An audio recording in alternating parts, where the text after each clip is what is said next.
Treasurer, good to see you. Thanks for your time as always. So has New South Wales received preferential treatment? Absolutely not. The situation in New South Wales is very challenging with the spread of the Delta variant, and the lockdown is going into the fourth week. And it is only appropriate that the federal government steps in to support Australia's largest state and the biggest state economy across the country. The payments will take two forms. Firstly, there is income support for households, where we've elevated the weekly payment from $500 to $600 a week, as well as a lower payment from $325 to $375 a week, based on the number of hours that have been lost due to the lockdown. The second payment is for businesses. It's a form of cash flow boost, Pete, and it will vary between $1,500 a week to $10,000 a week based on the size of that business's payroll. Yeah, there is more money though for New South Wales, and of course you had the liquid asset tests that were scrapped. It does seem like New South Wales got a better deal. Why didn't you do that for Victorian businesses as well? This is a longer lockdown in New South Wales, and important points to register. First is that New South Wales got exactly what Victoria got for the first 2 weeks of the lockdown. The second point is we offered Victoria a 50-50 split and they rejected it. They decided that they would pay for business support, we would pay for income support. Thirdly, we provided Victoria more on a per capita basis under JobKeeper than for any other state. And as you know, they were in lockdown for a lengthy part of last year. And then fourthly, what we have agreed with New South Wales is now a template that can be applied in other states, be it in Victoria, Queensland, Western Australia, any other state that goes into an extensive lockdown in the period ahead.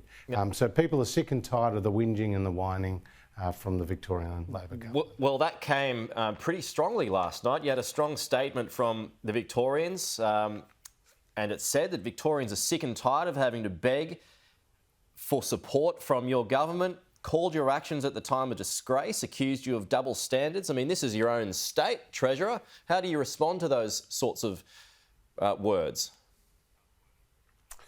Well, the Victorian government is just politicising the crisis. Their whinging and the whining is continuing. And what that fails to recognise is the facts that I've laid out, that Victoria got more support on a per capita basis through JobKeeper than any other state. They were offered a 50-50 split, and that New South Wales has got no more money than Victoria did for the length of the Victorian lockdown, that 2-week period. And now we have a template to roll out across the country. Any time that somebody challenges the Victorian Labor government or Daniel Andrews, the bots and the trots from Trades Hall get sent out into the sewer of social media and to undermine, the accountability that sometimes gets brought to bear on the Victorian government.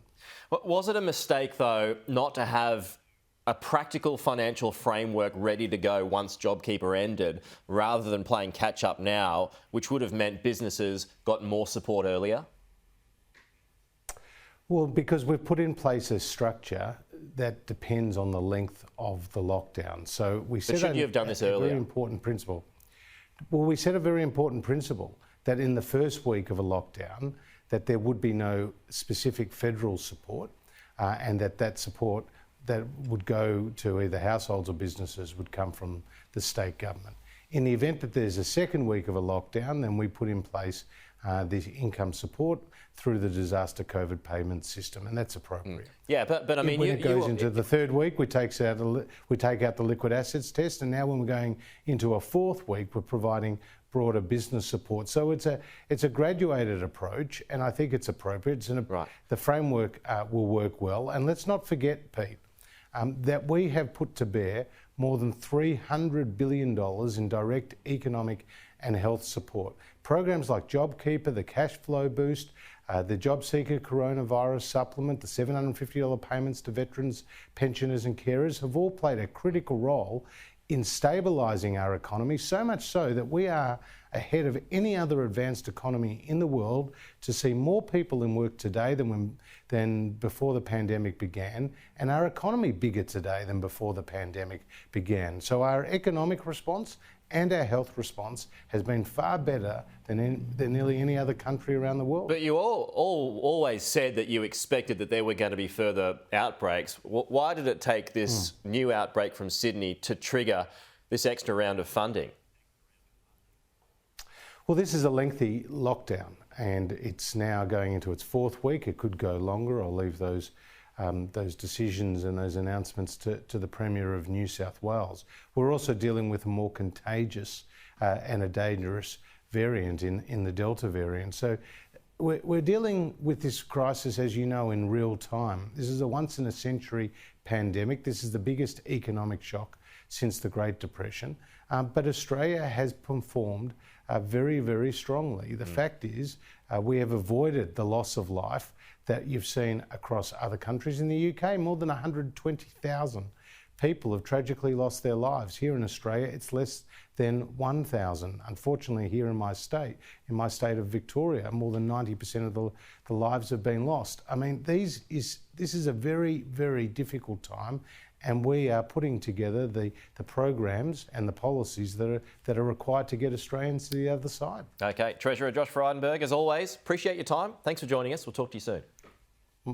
My pleasure.